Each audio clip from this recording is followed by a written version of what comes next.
পরিবেশের সাথে আমি খুব একটা অপরিচিত নই। এখান থেকে বেশি দূরে না, এই জয়কালী মন্দিরের পাশেই আমার বাসা ছিল এবং লক্ষ্মীবাজারে বড় হয়েছে, আমার লেখাপড়া ওখানে। তো আমার অনেক বন্ধুবান্ধব হিন্দু সম্প্রদায়ের আছে, এখনও তাদের সাথে আমার যোগাযোগ আছে, ওঠা বসা আছে, খ্রিস্টানও আছে। এবং আমরা এই ছোটোবেলা থেকেই একটা সম্প্রীতির মাধ্যমে বড় হয়ে উঠেছি, যেখানে আমরা কখনো ধর্ম নিয়ে ভেদাভেদ করিনি, কখনো আমরা চিন্তাও করিনি যে আমরা একজন আরেকজনের সাথে কোনো দূরত্ব রয়েছে আমাদের।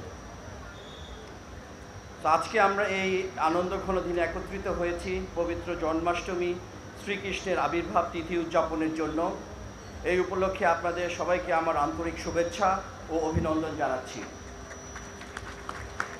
এই দিন কেবল একটি ধর্মীয় উৎসব নয়, এটি সত্য, ন্যায়, প্রেম, সহমর্মিতা এবং মানবতার মহিমা প্রচারের এক চিরন্তন বার্তা। শ্রীকৃষ্ণ তার জীবন ও কর্মে আমাদের দেখিয়েছেন কিভাবে অন্যায়ের বিরুদ্ধে দাঁড়াতে হয় এবং দুর্বলকে রক্ষা করতে হয়, আর সমাজে শান্তি ও সুশাসন প্রতিষ্ঠা করতে হয়। গীতায় শ্রীকৃষ্ণ বলেছেন, যখনই ধর্মের অবনতি ঘটে এবং অন্যায় বেড়ে যায়, তখনই আমি আবির্ভূত হই ধর্ম প্রতিষ্ঠা ও অধর্ম নাশের জন্য। এই অমর বাণী কেবল প্রাচীন কালের জন্য নয়, আজকের সময়ের জন্য খুবই প্রাসঙ্গিক। প্রিয় উপস্থিতি, বাংলাদেশ সাম্প্রদায়িক সম্প্রীতির উজ্জ্বল উদাহরণ। এখানে সব ধর্ম, বর্ণ ও ভাষার মানুষ মিলেমিশে বাস করে। আমরা ঈদ, পূজা, বড়দিন বা বৌদ্ধ পূর্ণিমার সব উৎসব একসাথে উদযাপন করি। এই ঐক্যের সংস্কৃতি আমাদের জাতীয় শক্তির মূল ভিত্তি। বাংলাদেশ বিমান বাহিনীও এই মূল্যবোধের প্রতি অটল। আমরা বিশ্বাস করি শান্তি ও উন্নতির জন্য ঐক্য অপরিহার্য। আজকের এই দিনে আমাদের সবার কাছে কিছু গুরুত্বপূর্ণ শিক্ষা আছে।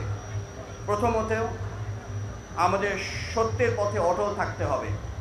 দ্বিতীয়ত, অন্যায় এবং অবিচারের বিরুদ্ধে সাহসিকতার সাথে রুখে দাঁড়াতে হবে।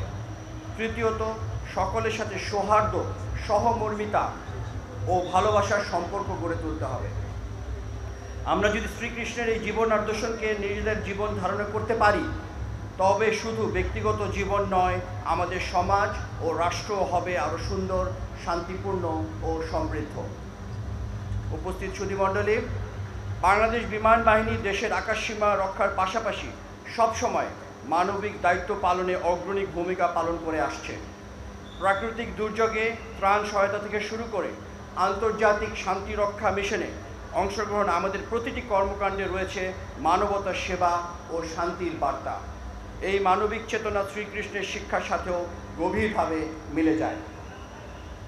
আসুন আমরা আজ প্রতিজ্ঞা করি, আমরা অন্যায়ের বিরুদ্ধে আপোস করব না, দুর্বল ও অসহায়ের পাশে থাকব, আর পারস্পরিক ভালোবাসা ও সহনশীলতার মাধ্যমে আমাদের দেশকে আরও শক্তিশালী করে তুলব।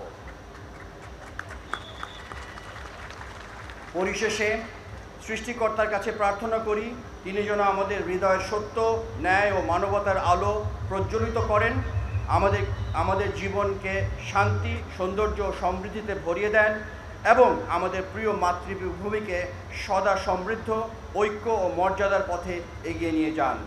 সবাই ভালো থাকুন, সুস্থ থাকুন। মহান সৃষ্টিকর্তা আমাদের সহায় হন এবং পথ প্রদর্শক হন। উৎসব, ধর্ম যার যার, উৎসব সবার।